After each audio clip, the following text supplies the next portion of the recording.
వెటిక తెలంగాణ భవన్లో మాజీ మంత్రి హరీష్ రావు మీడియాతో మాట్లాడుతున్నారు. ఇప్పుడు లైవ్ చూద్దాం. పాలమూరు అండ్ దిండి మీద స్వయంగా చంద్రబాబు నాయుడు గారు లెటర్ మీద ఆనాటి మంత్రి ఉమాభారతి గారికి రాసినటువంటి లేఖ మీరు చూస్తే, I request that the honourable minister apex council to immediately intervene in the matter and advise the CWC KRMB to critically examine the issue and ensure the the statutes are strictly complied with. I also request that the GOTS may be directed to put on hold all works until the issue is resolved. అంటే statutory అంటే ఏంటి? KRMB అనుమతి, CWC అనుమతి, apex council అనుమతి. మరి అదే statutory నీకు ఉండాలి కదా. ఈరోజు గోదావరి బనకచెర్లకు ఆ రోజు మీరే స్వయంగా మీ పెన్నుతోనే రాశారు ఆ రోజు చంద్రబాబు నాయుడు గారు. సేమ్ అదే మేము అడుగుతున్నాం ఈరోజు. మరి ఇదే విషయాన్ని మన ప్రభుత్వం, మన రేవంత్ రెడ్డి ఎందుకు అడుగుతలేడు? ఈ రాష్ట్ర ముఖ్యమంత్రి ఎందుకు పెదవులు మూసుకుంటున్నాడు? మరి ఆ రోజు ఆనాడు మన ప్రాజెక్టులను అంత ఓపెన్గా బహిరంగంగా అనుమతి వచ్చిన కాళేశ్వరంను ఆపమంటాడు, పాలమూరును ఆపమంటాడు, దత్తత తీసుకున్న పాలమూరు జిల్లాలో కడుతున్న పాలమూరు ప్రాజెక్టును ఆపమంటాడు. మరి ఈరోజు అక్రమంగా కట్టేటువంటి ఈ గోదావరి బనకచెర్ల విషయంలో తెలంగాణ ప్రభుత్వం ఎందుకు మౌనం వహిస్తున్నది? ఎందుకు గొంతు పెగలడం లేదు? ఈ రాష్ట్ర ప్రయోజనాలకు తీవ్రంగా భంగం కలిగే ప్రయత్నం జరుగుతుంటే కూడా మన ప్రభుత్వం ఏమో మాట్లాడినటువంటి పరిస్థితి. నెక్స్ట్, ఇది తుమ్మిళ్ళ లిఫ్ట్. ఇది కూడా వాస్తవానికి Tummilla lift it is not a new project. యాక్చువల్గా తుమ్మిళ్ళ అనేటువంటిది రాష్ట్రం ఏర్పడక ముందు, తెలంగాణ ఆంధ్రప్రదేశ్ రాష్ట్రం ఏర్పడక ముందే హైదరాబాద్ రాష్ట్రంలో మనకు ఆర్డిఎస్ అనే ప్రాజెక్టు కింద 87,500 ఎకరాలకు నీళ్ళు వచ్చేది. ఆర్డిఎస్ ప్రాజెక్టులో మన గద్వాల, ఆలంపూర్ ప్రాంతంలో 87,500 ఎకరాలకు నీళ్ళు వచ్చేది.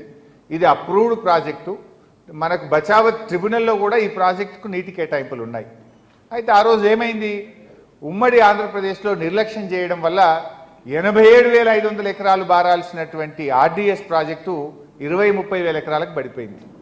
ఆ రోజు ఆ జిల్లా నుంచి ఉన్నటువంటి నిరంజన్ రెడ్డి గారు, లక్ష్మారెడ్డి గారు, కేసీఆర్ గారి దృష్టికి తెస్తే, సరే సప్లిమెంటేషన్ కోసం ఒక చిన్న లిఫ్ట్ పెట్టి 30-40 వేల ఎకరాలు పారే విధంగా చేసినాం. అదేం కొత్త ఆయకట్టు కాదు. బచావత్ ట్రిబ్యునల్ అవార్డు ఇచ్చింది. 87,000 ఎకరాలు వెనకట పారింది.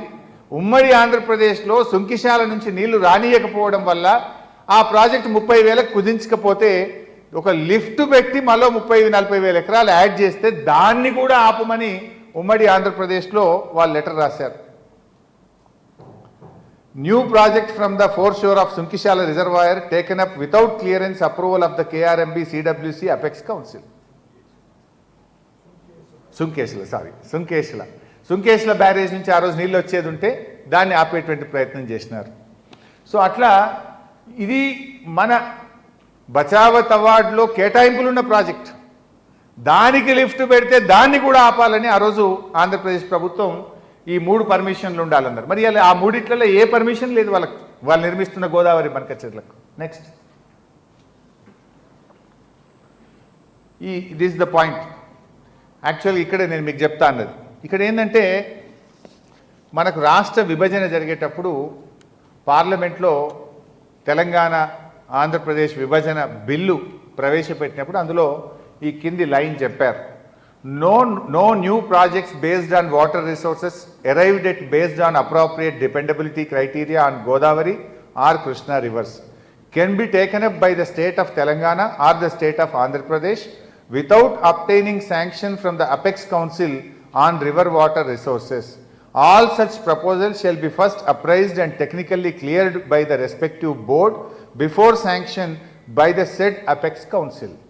ఈ 2 రాష్ట్రాల్లో ఏ కొత్త ప్రాజెక్టు చేపట్టాలన్నా అప్రాప్రియేట్ బోర్డు, గోదావరి అయితే GRMB బోర్డు, కృష్ణానది మీద అయితే KRMB బోర్డు ముందు అనుమతించాలి. తర్వాత CWC క్లియరెన్సులు రావాలి. తర్వాత అపెక్స్ కౌన్సిల్ అంటే కేంద్ర జలవనరుల శాఖ మంత్రిగా 2 రాష్ట్రాల ముఖ్యమంత్రులు సభ్యులుగా అపెక్స్ కౌన్సిల్ ఉంటుంది.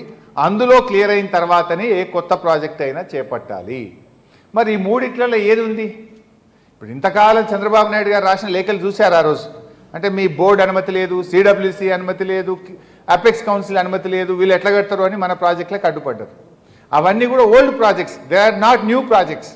మరి ఇప్పుడు Godavari Banakacherla is totally new project. They are bulldozing like anything.